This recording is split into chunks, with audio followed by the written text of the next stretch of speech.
यात्रा वहां से प्रारंभ रहती है, वहां से सभी ज्योतिर्लिंगों की यात्रा 84 महादेव। एक बहुत सारी महिमा है उनकी। वैसे मंगलनाथ में भारतीय परिवार है, क्योंकि हमारी परंपरा आदि जगतगुरु शंकराचार्य महाराज की परंपरा है। आदि जगतगुरु शंकराचार्य महाराज के 10 शिष्य हैं और सभी शिव धर्म का प्रचार प्रसार करते हैं। सन्यासी भी हैं और गृहस्थ भी हैं, 2 विभाग हैं। एक बुंद परंपरा और एक नाद परंपरा है। कोई भी जाति ज्ञाति का व्यक्ति जब संन्यास लेता है तब उसको नाद परंपरा कही जाती है। मंत्र दीक्षा से उसको गिरी, पुरी, भारती, वन, अर्ण, तीरथ, सागर, सरस्वती और अलग अलग जैसे परंपरा में कोई सरनेम रहती है वैसे उसको ये दिया जाता है।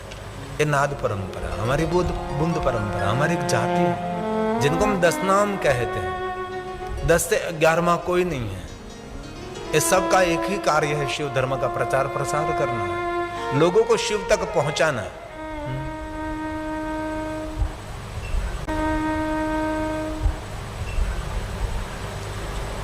यही हमारा कर्तव्य है। कल कोई सज्जन मिले थे तो मुझे पूछ रहे थे और मैं उसके पास से आशीर्वाद मांगा। मैंने एक ही बात कही कि मुझे मेरे लिए इतने ही आशीर्वाद दीजिए कि जिनके हृदय में महादेव की भक्ति अंकुरित नहीं है, मैं महादेव की कथा गाकर उसके हृदय में महादेव की भक्ति अंकुरित करूं, और जिनके हृदय में महादेव की भक्ति अंकुरित हो गई है, बीज अंकुरित हुआ है, उसको मैं कथा के माध्यम से पानी पिला सकूं, उसका जीवन निष्फल न हो, उसके जीवन में शिव जी ही फल स्वरूप में विराजे।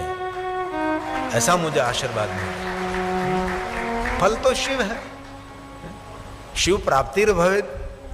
हमारा जीवन का लक्ष्य तो शिव है, शिव तक पहुंचना है।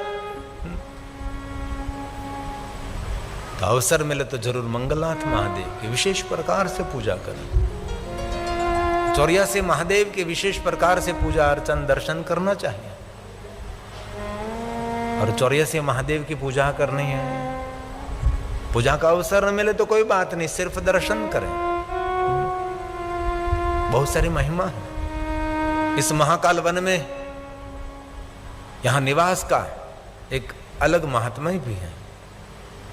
यहां पुण्य की वृद्धि रहती है। और कल मैंने पढ़ा महाकालेश्वर वन में यहां आयु की वृद्धि रहती है, क्योंकि महाकालेश्वर महादेव के दर्शन करने से आयु का जो समय है वहां रुक जाता है। और एक महाकाल ऐसे देव हैं जो आयु का समय रोक सकता है। दुनिया में समय को रोकने वाला कोई नहीं है। शिव ऐसे के देव हैं जो समय को रोक सकता है। शिव की दुनिया किसको कहते हैं आप? शिव की दुनिया का एक महात्मा ही है। वहां कोई समय नहीं है, वहां निरंतरता है। वहां कोई कल्प नहीं है, वहां कोई युग भी नहीं है, वहां कोई वर्ष भी नहीं है, वहां कोई मास भी नहीं है, वहां कोई 7 दिन भी नहीं है, वहां कोई सुबह नहीं, वहां कोई मध्याह्न नहीं, तो वहां कोई संध्या भी नहीं। जहां रात्रि है वहां गणना है, और जहां कोई रात्रि ही नहीं है, जहां निरंतरता है, निरंतर प्रकाश है, वहां सूर्य कभी उदय नहीं होता, सूर्य कभी अस्त नहीं होता। ये महाकाल की दुनिया सभी दुनिया से अलग है, जहां कोई जन्म भी नहीं और जहां कोई मृत्यु भी नहीं, जहां निरंतरता है। वहां कोई सूर्य प्रकाश की आवश्यकता नहीं है, और स्वयंभू भगवान महादेव प्रकाशित हैं। और कैसा प्रकाश है? करोड़ों सूर्य समान प्रकाशित है।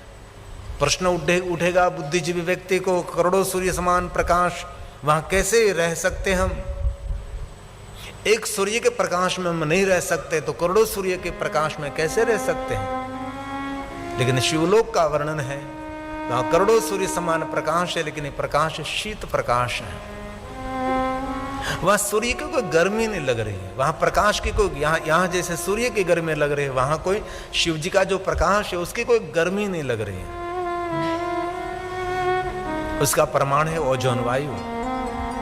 यहां से धरती से थोड़ा ऊपर जाओ, सूर्य कितना ही प्रकाशित हो, लेकिन वहां तो ठंड है, वहां शीत वायु है, वहां कोई उष्ण वायु नहीं है। इसलिए वहां ये शिवलोक है, और शिवलोक का एक पार्ट है जहां कोई समय की गणना नहीं है, वहां निरंतरता है, युगों से विराजमान। ये मंगलनाथ से लेकर 84 महादेव से लेकर महाकालेश्वर, ये सभी भारतीय परिवार ने मुझे पूजा कराई थी। और मुझे कहा गया था, इतना आप हाथ घिसो, इतना हाथ आप घिसो। तो मैं घिसता रहा तो मैं तो प्रश्न करने वाला। तो मैंने कहा, ये भात रांधे लो, भात चावल, ये मंगलनाथ महादेव को अर्पण किया जाता है। ऐसा आप भी कर सकते हैं, पहले से वहाँ व्यवस्था करनी पड़ती है। ऐसे भगवान का रूप, ऐसे भगवान का स्वरूप, एक अलग पूजा की महिमा रहती है।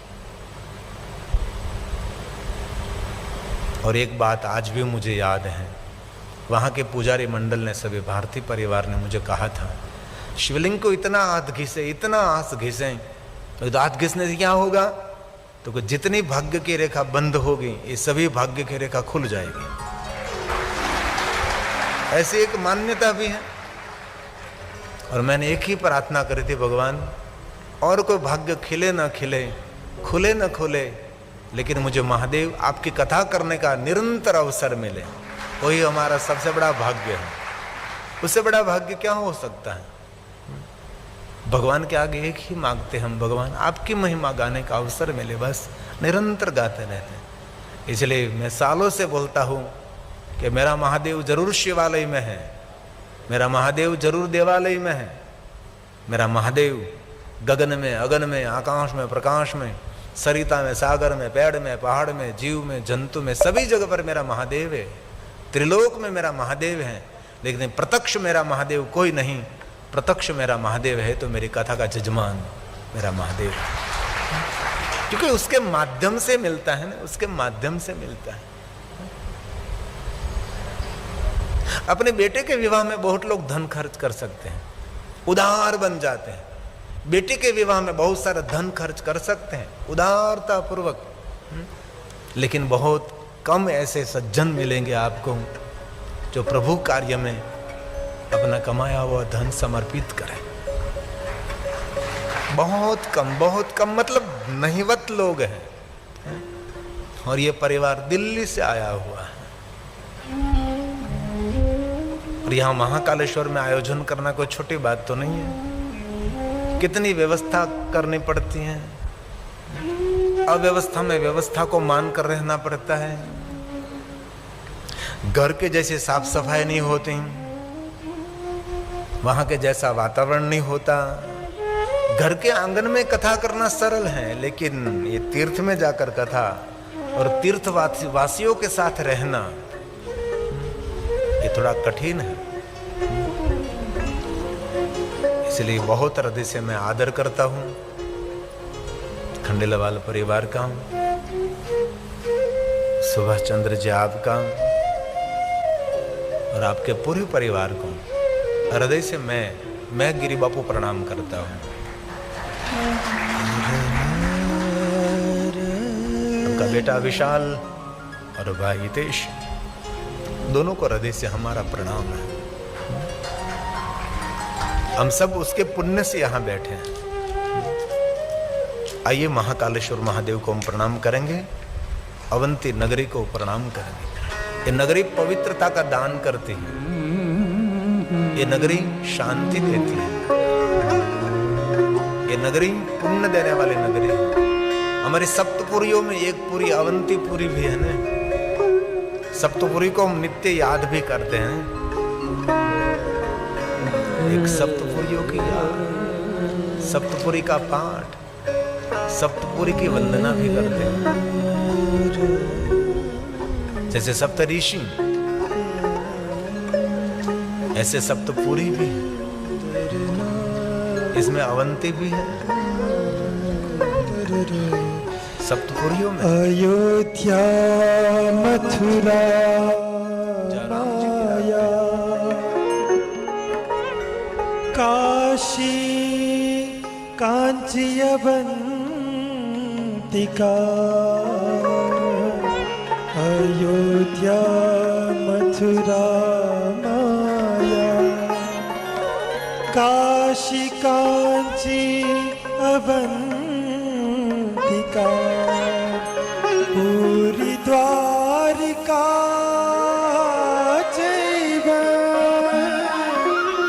सप्तैता मोक्षदायिका,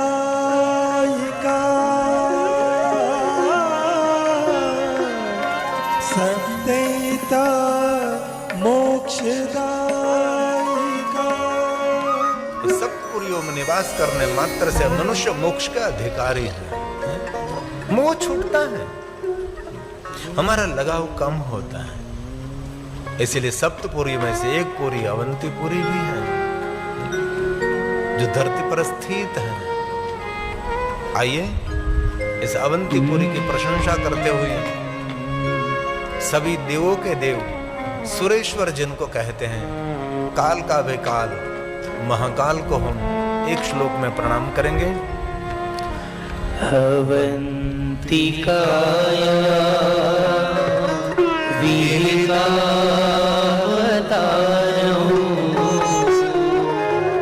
मुक्ति प्रदानाय च सज्जनानां अकाल मृत्यो परिरक्षणार्थं वन्दे महाकाल सुरेशं, वन्दे महाकाल सुरेशं। जिन पर महाकाल की कृपा होगी वही महाकाल के सानिध्य में पहुंच सकता है। या हम सब आए हैं तो हमारी मर्जी से नहीं आए हैं। बहुत लोग आने के लिए तैयार हुए होंगे लेकिन यहाँ पहुंच नहीं सके। कोई न कोई काम, कोई न कोई रुकावट मिल ही जाती है ना। महादेव का सानिध्य उसको मिलता है जिन पर महादेव कृपा करते हैं। महाकाल में महाकालेश्वर महादेव में आने का उसको अवसर मिलता है जिन पर महाकालेश्वर की कोई असीम कृपा होगी। बहुत सारे शिव भक्त मुझे मिले हैं, हर त्रयोदशी के दिन यहाँ आते, हर त्रयोदशी के दिन यहाँ आते, एक भी त्रयोदशी नहीं छोड़ते। और एक बात कहूं, महाकालेश्वर महादेव के दर्शन करने के लिए आने में बड़ी उम्र वाले कम लोग मिलेंगे आपको। ज्यादातर युवा वर्ग महाकालेश्वर महादेव को मिलते हैं, ज्यादातर युवा वर्ग। यहां भी लिखा रहता है महाकाल। आजकल युवा वर्ग में महाकाल के प्रति उसका आदर बढ़ा है। कोई को हर अमावस्या के दिन आते हैं, कोई त्रयोदशी के दिन आते हैं और भगवान महादेव के दर्शन की विशेष महिमा भी है। कृष्ण पक्ष अष्टमी और शुक्ल पक्ष की अष्टमी विशेष महिमा महादेव की पूजन की है। और महादेव की दुनिया में तो कभी भी कोई भी व्यक्ति जाता है, शिव सबका मंगल ही करता है, शिव जी सबका कल्याण ही करते हैं। लेकिन युवा वर्ग बहुत महाकाल के प्रति उनका भाव रहता है। हमारे सबके हृदय में महाकाल के प्रति भाव तो है। एक श्लोक है, इसमें ये बात कही है, भगवान महादेव के ऐश्वर्य का साक्षात्कार वो कर सकता है जिन पर शिव की कृपा होगी। उनकी कृपा के बिना शिव का ऐश्वर्य कोई नहीं पा सकता, कोई दिख भी नहीं सकता। ये शास्त्र सम्मत है। भगवान महादेव का ऐश्वर्य कौन देख सकता है? जिन पर शिव की पूर्ण कृपा होगी। शिव की कृपा के बिना अनंत ऐश्वर्य को कोई नहीं देख सकता। साक्षात्कार वो कर सकता है जिन पर स्वयं शिव जी की कृपा है।